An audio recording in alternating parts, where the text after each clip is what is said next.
जीर्ण वयण जे करंती भावेण अमला असंकलिठा ते हुंती परित संसारी। बोलिए भगवान महावीर पावन चरित गुरुदेव जी। बंधु मन वच काय भव सागर को तरण में करो हमारी सहाय। जिन शासन जिन वाणी सदा जयवंत हो, श्रवण संग सदा अविचल मंगल हो।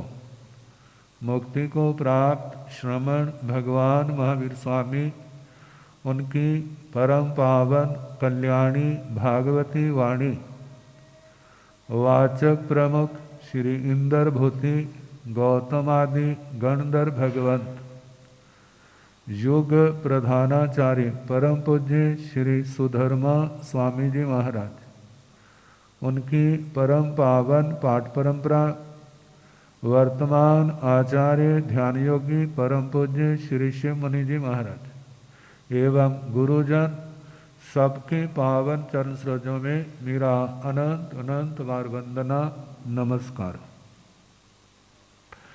उपस्थित धर्म प्रेमी सज्जनों, माताओं तथा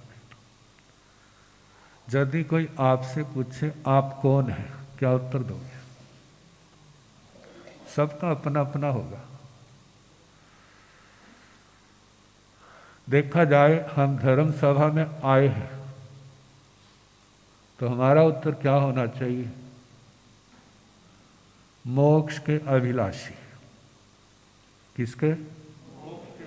मोक्ष के अभिलाषी। कहते संसार नहीं चाहिए? नहीं चाहिए। क्यों? कहते जो कुछ है जिसके पीछे दुनिया दौड़ रही है वो सारे का सारा दुख का कारण है। जिसके पीछे संसार के लोग भाग रहे हैं ना, वो सारे के सारे किसका कारण है? दुख का। आप कहेंगे किसके पीछे दौड़ रहे हैं? आप दौड़ रहे हैं, आप बताओ किसके पीछे दौड़ रहे हैं? छोटा सा बच्चा होता है ना, जिसको वो चाहता है उसी ओर सरकता है ना। मानो बच्चा चलने लग पड़ा, एक ने हाथ ऐसे किया है और दूसरे ने चॉकलेट रखा हुआ है, हाथ में किसकी ओर जाएगा? थप्पड़ खाने जाएगा? चॉकलेट की ओर।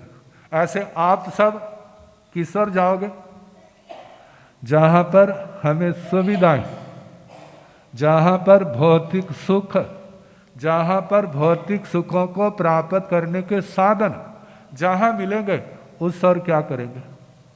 उसी ओर भागदौड़ होगी। और जहां पर नहीं मिलेंगे वहां पर नहीं जाएंगे। तो आखिर क्या मिलता है? सारा जीवन ऐसे गवा दिया और आखिरी समय अपना हिसाब लगाता है। मेरा कौन?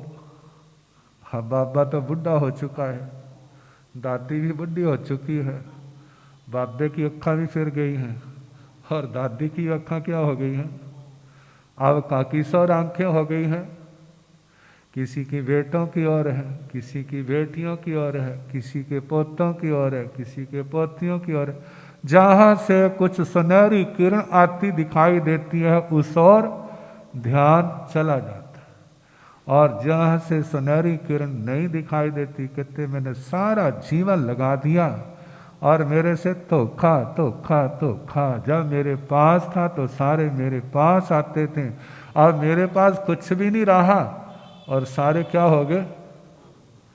सारे विमुख हो गए। अब कोई भी हमारी ओर देखता नहीं है।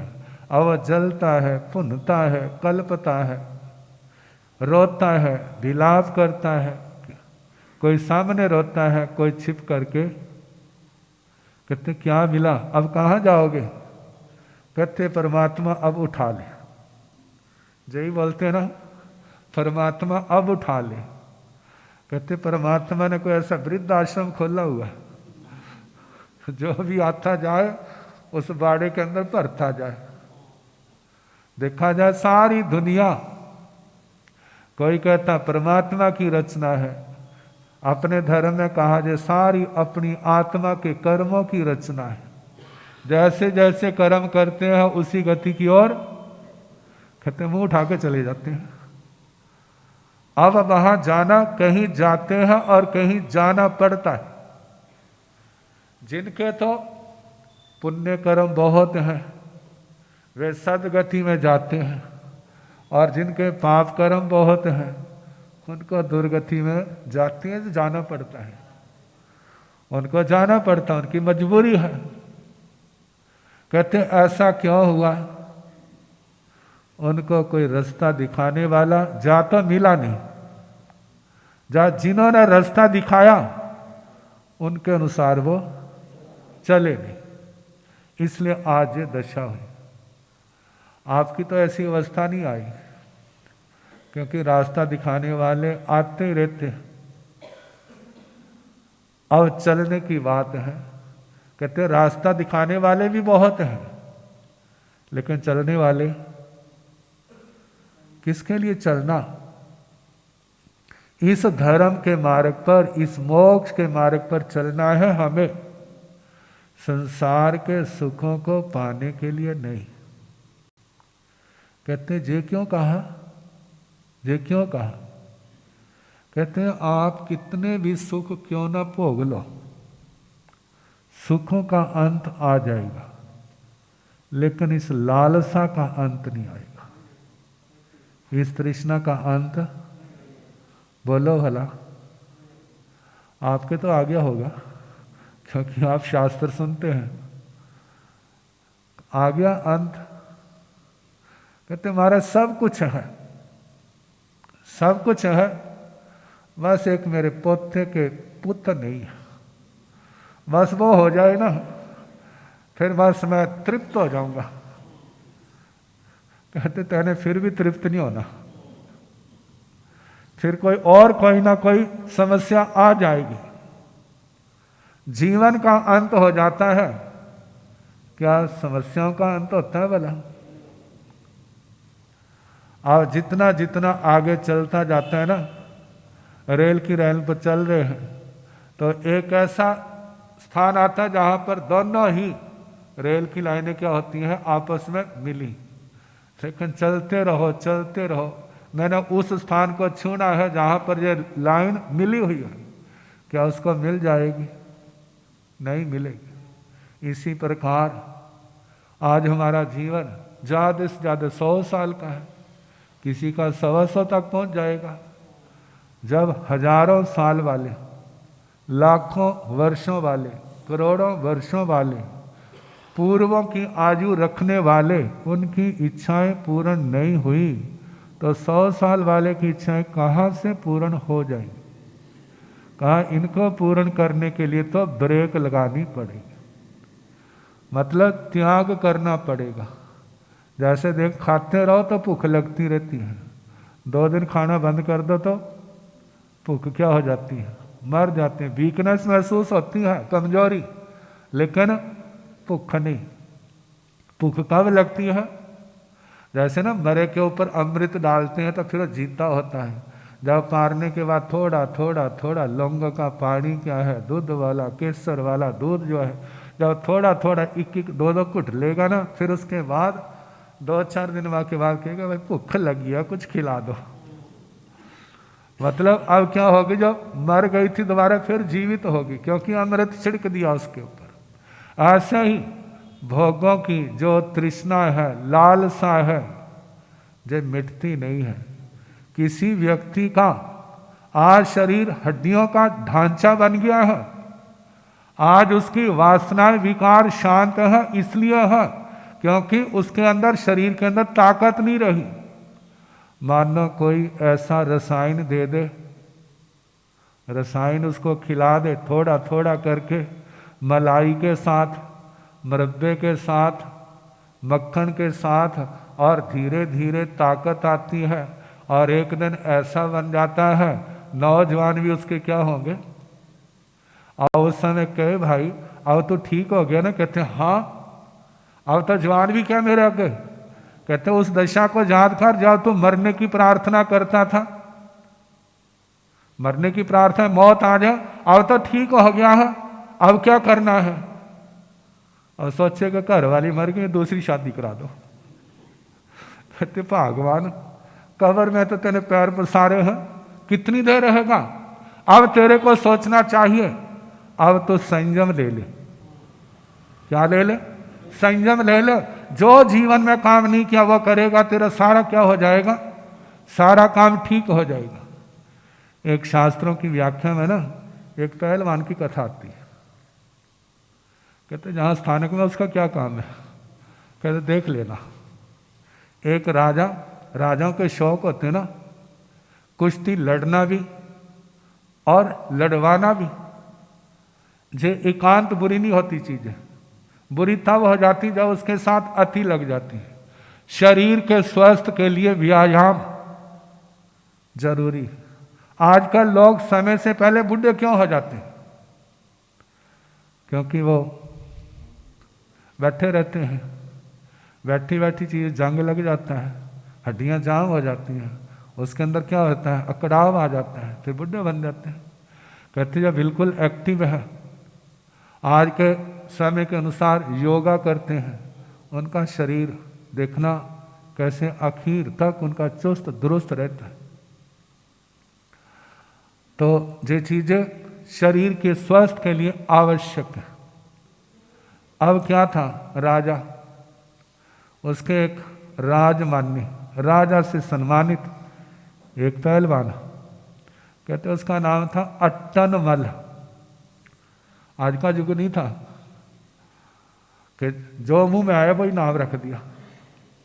किसी का नाम छित्तरमल रखा हुआ, किसी का नाम कुछ रखा, किसी का नाम आजकल वाला। आप किसी को कह देना जे नाम रख लो, नाम महाराज पुराना सा नाम है, कोई बढ़िया सा नाम दो, नए जमाने का। मैं नए जमाने का रखना ना, फिर नेट खोल लो, वहां पर आपको नए जमाने के नाम मिल जाएंगे, लेकिन पुराने जमाने के नाम है उसके साथ एक संकेत होता था। वो संकेत संस्कृति का प्रतीक होता था। आप देख लो हिंदुओं के नाम कैसे हैं, मुसलमानों के नाम कैसे होते हैं, ईसाइयों के नाम कैसे होते हैं। अंतर है ना, केवल नाम सुनने मात्र से पता चल जाता है जो किस कौम से अपना संबंध रखने वाला है। तो उसका नाम क्या था, अट्टनमल। अब जहां भी जाता जीत करके आता। तो एक राजा को बड़ा शौक था, वहां जाता और अपना झंडा गाड़ के आता। उस राजा को बड़ा ख्याल आया, क्या मेरा इतना बड़ा देश है, एक भी इसका मुकाबला करने वाला नहीं है। और उसने दूसरे को तैयार किया और दूसरे ने उस अट्टनमल को पछाड़ दिया। तो जानते हैं हार तो अच्छी नहीं लगती, इसलिए जब कोई देखते ना अब शरीर ढलने लग पड़ा है, कहते अब छोड़ दो, हार की अपेक्षा अच्छा है विजेता के रूप में इस मैदान को छोड़ो। अब करते करते हार गया, निराश, कहते अब मेरी जवानी चली गई, बुढ़ापा आ गया, जो पहले इनाम मिलते थे वो अब इनाम नहीं मिलते। राजा की ओर अब देखते हैं जिस समय भारत की टीम जीत करके आती है वर्ल्ड कप, तो उस समय कैसे सिर माथे पर उठाते हैं, और जब पहले ही मैच में हार जाए तो फिर उनके वेलकम के लिए कौन जाता है, कहते पे चले जाए घर घरों को। वह जीतने के साथी है, हारे का कोई साथी नहीं। तो अब घर में भी सम्मान नहीं, वो इनकम भी घट गई। अब वो सोचता क्या करूं, और उसने दूसरा पहलवान तैयार किया। जब वो तैयार किया उसको दूसरों ने षड्यंत्र से मरवा दिया। फिर वह दूर देश चला गया, वहां पर रसायन का सेवन करके द्वारा युवा अवस्था को प्राप्त कर लिया। अब अपने राजा की सभा में आया, किसी ने उसको पहचाना नहीं। जिस समय अखाड़े में उतरा है तो उसने राजा के बड़े पहलवान को क्या कर दिया, पराजित कर दिया। अब राजा निराश हो गया, कहते इस राजा ने मेरे को पहचाना नहीं है, अब मैं कैसे एहसास कराऊं। अब किसी ने ताड़ियां नहीं पीटी, किसी ने जयकारा नहीं लगाया, तो जोर से बोला, अरे पक्षियों, इन लोगों ने राजा का नमक खाया है, इसलिए राजा के विरोध में बोल नहीं सकते। तुमने तो नहीं खाया, तुम कहो जोर से अट्टनमल की। किसकी जय बोलो? अट्टनमल की जय बोलो। और जिस समय राजा ने सुना, अरे ये तो मेरा ही आदमी है, और उसने उठ करके उसको क्या कर लिया, गले लगा लिया। कहते भाई मैं तेरे को पहचान ही नहीं सका। कहते महाराज जिस समय ना तारे फिक्के पड़ जाते हैं फिर दिखाई नहीं देते। अब ऐसे पुण्य का तारा जब कम हो जाता है तो क्या होता है, दिखता नहीं है। अब राजा ने खूब सम्मान दिया। जो परिवार छोड़ चुका था अब उसके पास, चलो जी घर चलो, आपके बिना घर सुनना है। कहते मैं घर से आया था, आप सब ने क्या कर दिया था, जब दूध में से मक्खी निकाल देते ना, ऐसे निकाल दिया था। अब मेरे को नहीं बुलाया जा रहा, किसको बुलाया जा रहा, किसको बुला रहे हैं? इस माया को। जो माया ले जाओ, मैं तो संयम लूंगा। क्या करूंगा? क्योंकि अब एक बार जीवावस्था दोबारा आ गई है, जे चली गई तो दोबारा वापिस नहीं आएगी। और उसने क्या कर ली, दीक्षा ले ली। दीक्षा लेके संयम पालन करता है, संयम तप की आराधना करके सदगति का भागी बना। तो कहा जाता है ये संसार की इच्छाएं लालसाएं कितनी है, व्यक्ति भोगों का सेवन करके इनको पूरा करना चाहता है, तृष्णा को मिटाना चाहता है, लेकिन कहते हैं तृष्णा कहती है मेरे को तुम नहीं मिटा सकते। मैं कब मिटूंगी? जब आप मेरा त्याग करोगे। जब आप मेरा त्याग करोगे तो मैं मिट जाऊंगी। जब तक आप मेरा सेवन करते हैं, मेरे अनुसार चलते हैं, तो जब कभी खत्म होने वाली नहीं है। तुम मर जाओगे लेकिन मैं नहीं मरूंगा। अगला जन्म होगा, दोबारा फिर वो साथ ही होगा। तो इसको मिटाने के लिए किसकी जरूरत है? संबर की, निर्जरा की। तो संबर की कल बताया था सम्यक्त्व। हमें किसकी शरण लेनी? कहते हैं जिसके अंदर सामर्थ्य है ना, वो रास्ता अपने आप बना लेता है। जिसके अंदर सामर्थ्य नहीं है वो दूसरे के द्वारा बताए रास्ते पर चलता है। अब वो रास्ता ठीक होगा तो मंजिल पर पहुंच जाएगा, और रास्ता ठीक ना हुआ तो फिर बीच में धोखा खाएगा, धक्के खाएगा। अब हमारी आस्था, हमें तो पता नहीं है, लेकिन गुरुओं ने अरिहंत परमात्मा का रास्ता दिखाया, वो समझाया, कहा इस रास्ते पर चलो। ये रास्ता कौन सा है? हमारे भगवान कौन है? अरिहंत परमात्मा, जिन्होंने राग द्वेष को खत्म कर दिया है, जिन्होंने वासनाओं को खत्म कर दिया है, घाती कर्मों को क्षय कर दिया, जो सर्वज्ञ है, सर्वदर्शी है। ऐसे बीतराग अरिहंत परमात्मा वो हमारे देव हैं, और उनके द्वारा बताए गए मार्ग पर चलने वाले साधु साधुएं हमारे क्या है? गुरुजन है। एक तो उस मार्ग पर चलने वाले गुरुजन है, एक गुरुजन वो है जिन्होंने हमारे को प्रतिबोध दिया। प्रतिबोध दिया का मतलब मिथ्या दृष्टि से सम्यक दृष्टि बनाया, जिन्होंने हमारे को धर्म का बोध दिया, जिन्होंने हमारे को संसार का भयानक स्वरूप हमारी आंखों के सामने खड़ा किया, बताया, और जिनकी प्रेरणा से हम धर्म के रास्ते पर चले, एक हमारे गुरु वो हैं। और इस मार्ग पर जितना चलने वाला त्यागी वर्ग है जो हमारे से बड़े, वो भी हमारे क्या है?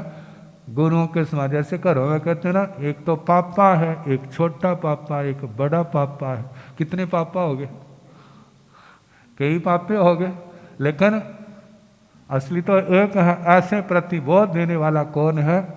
वो गुरु है। और उस मार्ग पर चलने वाले सारे गुरुओं के समान है, क्योंकि उनके पास जाकर के हमें और ज्ञान का उपदेश मिलता है, जिसको सुन करके त्याग, विराग, संयम, धर्म की भावना आती। तो वो सम्यक तो अरिहंत देव निर्ग्रंथ गुरु केवली प्ररूपी धर्म, जे हमारा जे तीन तत्वों के प्रति श्रद्धा जब जे आएगी तो मिथ्यात्व का अंधकार अपने आप धीरे धीरे सारा नष्ट हो जाए।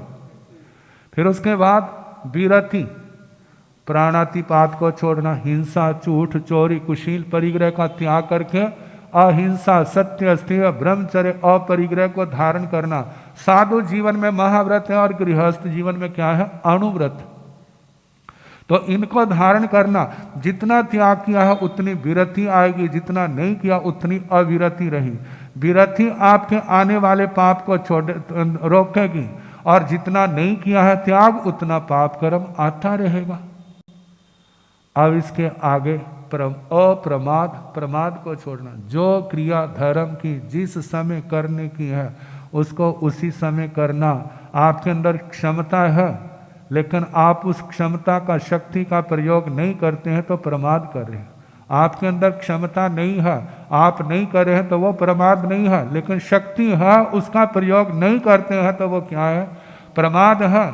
जीवन में संयम पालने की शक्ति है, नहीं प्रयोग कर उसका पालन कर रहे हैं तो ये क्या है? प्रमाद है। और प्रमाद का परिणाम क्या होगा? वो लाभ आत्मा को नहीं मिलेगा। अब इसके संबंध में कल जैसे समय होगा सुनाने का प्रयास।